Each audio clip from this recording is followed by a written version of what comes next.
Some people fade out of your life like a whisper in the dark. You don't hear them anymore, you don't feel their presence, and before long, you start to believe that maybe, just maybe, they never really existed. Wanuta had learned that the hard way. The man she once loved, the man who promised her forever, had disappeared without a trace, leaving nothing behind but memories of a love she could never seem to shake. Years had passed since he walked out of her life, years in which she had rebuilt herself from the ground up. She was stronger, more independent. But the wounds, those would never truly heal. She had learned to live with them. She had learned to survive. But there was one thing she never counted on: him coming back. This story isn't about chance encounters. It's not about fate or destiny. This is a story about a woman who had lost herself, who had built a new life only to find herself face to face with the past she had tried so hard to forget. It's a story about a CEO, powerful, successful, and yet missing the one thing he had once tossed aside. Welcome to CEO Love Files. If you've ever had to walk away even when your heart stayed behind, then this story is for you. Like this video, comment "Woman Power" if you know what it feels like to choose yourself over someone else, and let's begin this journey together. The morning light broke through the tall windows of the hotel lobby, casting long shadows on the pristine marble floors.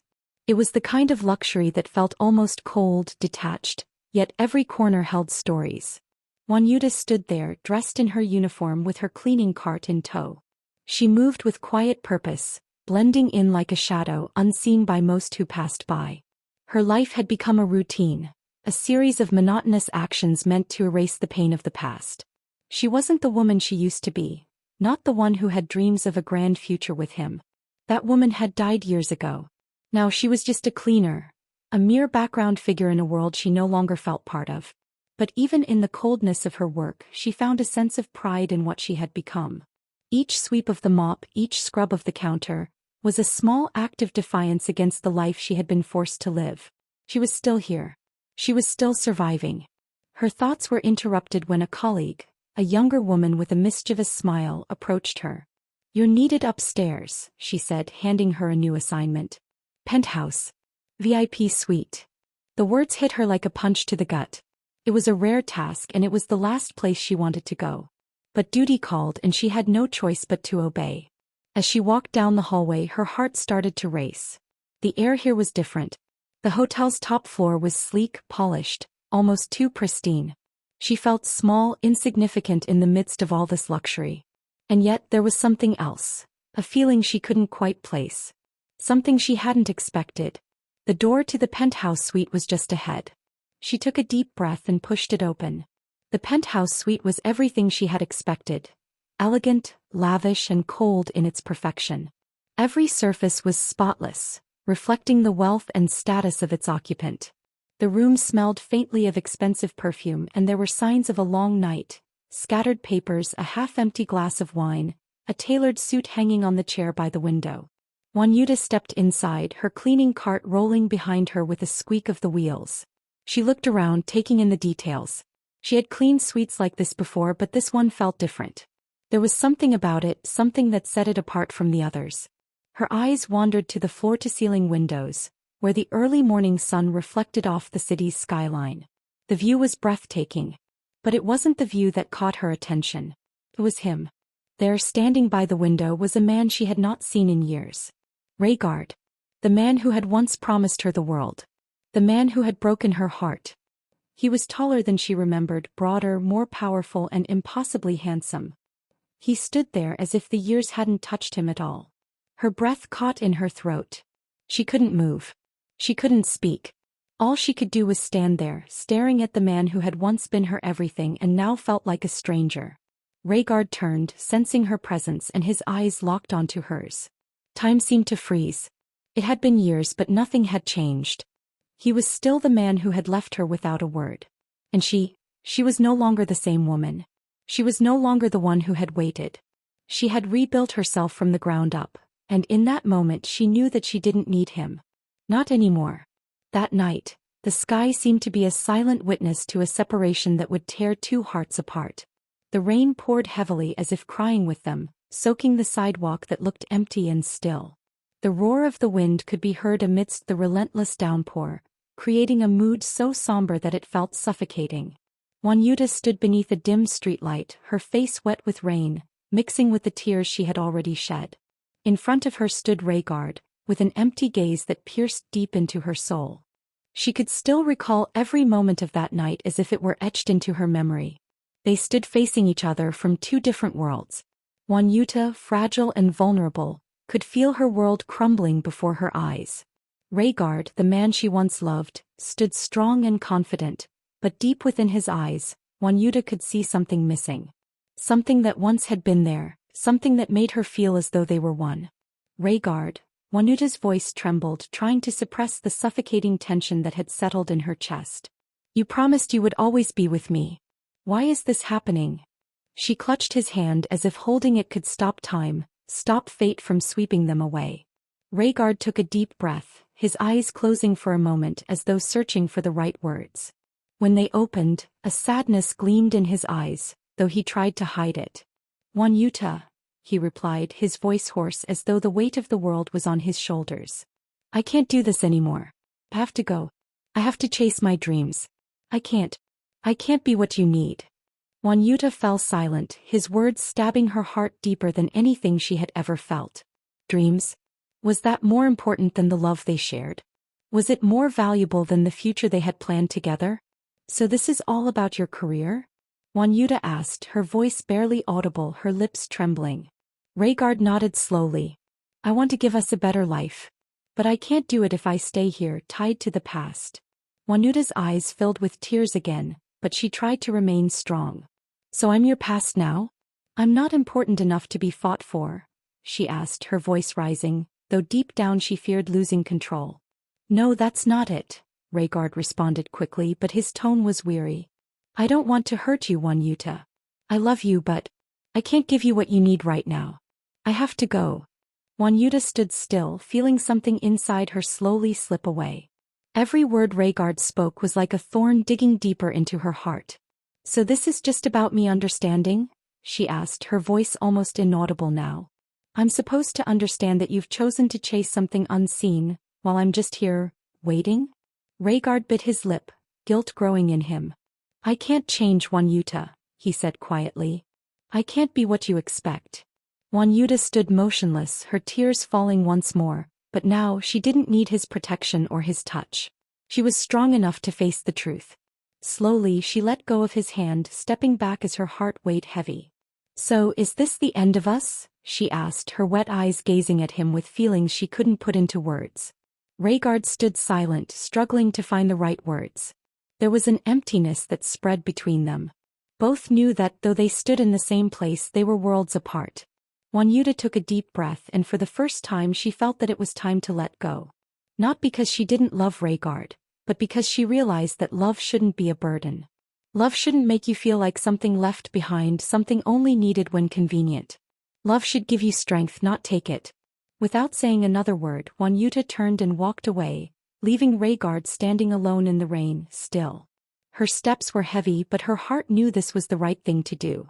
This was her moment to love herself, to move forward, even if it meant leaving behind the one person who once meant everything to her. The silence between them was suffocating. The world outside the penthouse suite continued its dance, distant sounds of city life, the hum of traffic far below. But in that room it was as if time had stopped. The golden hue of the setting sun filtered through the tall windows, casting long shadows across the polished floors. The air was heavy, laden with memories both distant and vivid, and for a moment, it was impossible to tell whether it was the weight of the past or the present that crushed them both. Reygard turned slowly, almost as though testing the weight of his own actions, uncertain of what his eyes would reveal. His broad shoulders shifted and his tailored suit rustled as he adjusted his stance. The instant their eyes locked, it felt like an electric charge surged between them, like the spark of a fire that had been buried too long beneath the ashes of time. Wanuta stood frozen, caught in the unrelenting gravity of his gaze. The man who had once held her world in his hands was now someone she hardly recognized, yet the ache in her chest told her that some parts of him, of them, still lingered. Reygard's eyes searched her face as if trying to read a story he had forgotten to write. The sight of her, standing there in a uniform she had worn for so long, almost seemed like a cruel reminder of the choices he had made. He had been driven by ambition, by the need to build an empire. Yet now, in the face of the woman who had been his anchor, he realized what he had lost in his pursuit. He opened his mouth to speak, but the words seemed to fail him. He could say nothing that would undo the years of silence, nothing that could erase the pain he had caused. What could he possibly say to the woman he had abandoned for the sake of his dreams? He had become someone important, someone others admired, but the man in front of him now was hollow. His success had cost him more than he had anticipated. It had cost him Wanuta. "I never thought I would see you again," Wanuta finally spoke, her voice steady but tinged with an emotion she couldn't quite place. It wasn't anger, nor was it sadness. It was something deeper, something that ran to the very core of who she had become. She wasn't the woman he had left behind. She had built herself from the fragments he had left. And now, standing in front of him, she was whole again, whole in a way that didn't need him to complete her. Reygard didn't respond right away. Instead, his eyes moved over her, taking in the sight of the woman who had once been his everything. She had changed just as he had. She was no longer the girl who had cried in his arms, begging him not to leave. She wasn't broken anymore. She had become someone stronger, someone who had learned to live without him. Reygard started again, his voice thick with emotion, but he trailed off. The words were still stuck in his throat. He couldn't find a way to express the years of regret, the longing that had festered beneath his success. His eyes locked onto hers again, but now there was a flicker of fear there. Fear of what he had lost. Fear that maybe, just maybe, it was too late. Wanuta tilted her head slightly, her eyes sharp yet calm. She wasn't going to make it easy for him. Not anymore. She had carried the weight of their past for too long, and now she was free of it. "I'm not that person anymore," she said softly, but her words carried the weight of everything they had been through. "I've learned to live without you, Reygard. I don't need you to validate me anymore. You made your choices. And I made mine." The room seemed to close in around them, the distance between them growing both vast and minuscule at the same time. Reygard wanted to reach for her, wanted to apologize for everything, but he couldn't. Not now. Not when she had already walked away so many times in her heart. The silence lingered, heavy with everything left unsaid. Wanuta's gaze softened just for a moment, but there was no forgiveness in it, at least not yet. "I hope you find what you're looking for," she whispered, her voice gentle but resolute. "I really do." Without another word, she turned to leave. She wasn't angry. She wasn't devastated. She was simply done. She had walked away before, and now she was walking away for the last time. As her footsteps echoed in the quiet room, Reygard stood still, the weight of his own choices pressing down on him. He had spent so long building his empire that he forgot what truly mattered. It was too late. And as the door closed softly behind her, Reygard was left alone with his regrets, standing in the golden light of everything he had built, but with nothing left to hold on to. The air between them felt thick with years of unspoken words. Reygard stood a few steps away, his tall frame rigid, but his eyes, those eyes, betrayed him. There was a vulnerability there, the kind of vulnerability that only comes when someone realizes that the choices they made have led them to a place they never thought they'd be. The man who had once seemed so certain, so untouchable, now stood before her, unsure. Wanuta could see the weight of his regrets in the way he held himself, but she wouldn't make it easy for him. Not this time. His voice broke the silence, tentative, almost pleading. "Wanuta, I never meant for things to end this way. I left because I thought it was the only way. I thought I had to do it for both of us, to give us a better future." His words were measured, like someone rehearsing an apology that would never quite reach the depth of its need. I thought you'd understand." Wanuta's eyes softened, but only for a moment. She had heard these words before, the same hollow excuses, the same broken promises. She had lived through them, suffered through them, but she had moved past them. She had rebuilt her life from the rubble, and now she was standing here, stronger than before but not looking for closure. She had found her own peace.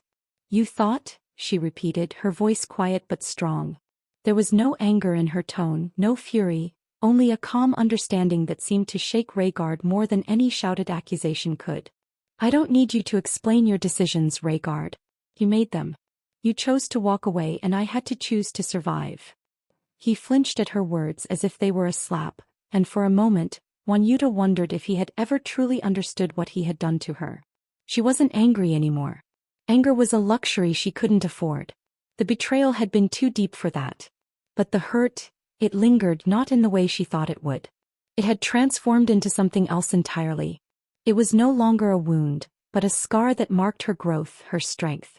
"I never asked you to do it for me, Reygard," she continued, her voice steady, but her eyes filled with the weight of years. "I asked you to be there for me. But you were too busy chasing your dreams to see the person who was right in front of you." He opened his mouth to speak again, but she stopped him with a raised hand. Don't try to tell me that you did it for us. You did it for you. And you left me behind in the process." For a long moment they stood there, two people who once shared everything now separated by the space of unhealed wounds. Reygard's gaze shifted downward, unable to meet her eyes, his guilt hanging in the air like a storm waiting to break. And then, in the quiet of that moment, Wanuta said something that felt like a final act of liberation for her. "I don't hate you, Reygard. I just don't need you anymore. And I think that's the hardest truth for you to swallow." Her words weren't venomous. They were simply facts. And in that moment Reygard understood. She had chosen herself. And he had no one to blame but himself. Without another word, Wanuta turned on her heel and walked toward the door. Each step she took was a quiet assertion of the woman she had become. Strong, independent, unbroken. She wasn't walking away in defeat. She was walking away because she had finally learned to let go. Reygard watched her go, but he didn't stop her. He couldn't. She had already left him long before she walked out the door. And as the door closed softly behind her, the weight of his choices pressed down on him, the silence inside the penthouse now louder than any words they had ever exchanged. Wanuta was gone, and he was left with the consequences of his ambition. A man who had everything but the one thing he had lost. Wanuta didn't look back as she stepped out of the penthouse, her footsteps echoing softly in the lavishly empty hallway. The click of her shoes on the marble floor felt like the sound of a chapter being closed, final, resolute. Behind her, Reygard stood motionless, as if frozen in the moment she had just left. He could have called her back, could have said something, anything. But he didn't. Because deep down he knew it was too late. Wanuta had already made her choice. She didn't rush. There was no frantic urgency in her stride. Each step she took was deliberate, grounded, like someone who had finally found her footing after years of stumbling in the dark. The hotel lobby was as she had always known it. Polished, pristine, indifferent. No one noticed her as she walked through the glass doors and out into the cool morning air. But she felt different. She had always been invisible in this world. Just a woman cleaning away the remnants of others' messes. But today she was someone else. The woman who had been left behind, the one who once dreamed of a future with Reygard, was no more. She had left that version of herself behind when she walked away from him. Today she was someone who didn't need a man to define her worth. Outside, the city was waking up. Cars honked, people hurried along the sidewalk, and life went on. But for Wanuta everything felt still. The noise of the world faded into the background, replaced by a sense of peace that she had never known. She wasn't angry. She wasn't sad. She wasn't broken. She was whole. She had thought in the years since Reygard left that she would never feel this way again. That the pain would never fade. But standing here in the cool morning air, with the weight of his gaze still lingering in her mind, she realized that she had finally healed. She had finally let go. As she walked toward the corner of the street, her heart did not feel heavy. It felt light, almost liberated. She had released herself from the grip of the past. It had taken years and the road had been long and painful, but she had done it. She had become someone who could stand tall, even without the man she thought she needed. Reygard, still inside the penthouse, couldn't move. His gaze was fixed on the door that Wanuta had just walked through, but his mind was racing, trying to piece together what had just happened. How had everything slipped through his fingers so quickly? How had he lost the one person who truly mattered? But it was too late. Wanuta was gone. And though he stood surrounded by his wealth, his success, his empire, none of it filled the empty space inside him. He had everything a man could want, but in the end he had lost the one thing that had given his life meaning. Wanuta's departure was not a dramatic exit. There were no tears, no shouting matches. It was quiet. It was final. And that, in its own way, was the loudest statement she could have made. She was not broken. She was not defeated. She was stronger than ever. And Reygard was left with nothing but the silence of the room, and the unbearable weight of his own choices. To be continued. As Wanuta walked away, the city around her hummed with life, busy, relentless, unchanged. But for her, everything was different now. She had chosen herself. In that simple, quiet act, she had let go of the past, the pain, and the man who once held her heart. But that was just the beginning. Life doesn't stop for you to heal, and the road to reclaiming yourself isn't a straight line. There are twists, turns, and moments that will test every ounce of strength you thought you had. Reygard had built his empire. He had everything he thought he wanted. But as the days passed, he found himself consumed with thoughts of her, of Wanuta. She had walked away. But was it truly over? Could he live with the choices he had made? Or was this something he had to fight for no matter how long it took? Wanuta's story wasn't over either. Though she had taken a step toward freedom, there was still much ahead. The world was not kind to women who stood alone. And even though she had let go of Reygard, there were still battles to face. Some external, some within her own heart. The question now wasn't just about healing. It was about survival. About moving forward in a world that never stopped spinning. About finding love within herself before ever expecting it from someone else again. And Reygard? He couldn't just walk away from the one woman who had left an indelible mark on his soul. He might have built a life without her, but now he was left to wonder. Would he ever have a chance to rewrite the story? Or had he lost her forever? The answers to these questions would come in time. But the path to finding them was just beginning. And both of them would have to face what it meant to love, and to lose, all over again. Stay tuned for episode 2 of CEO Love Files.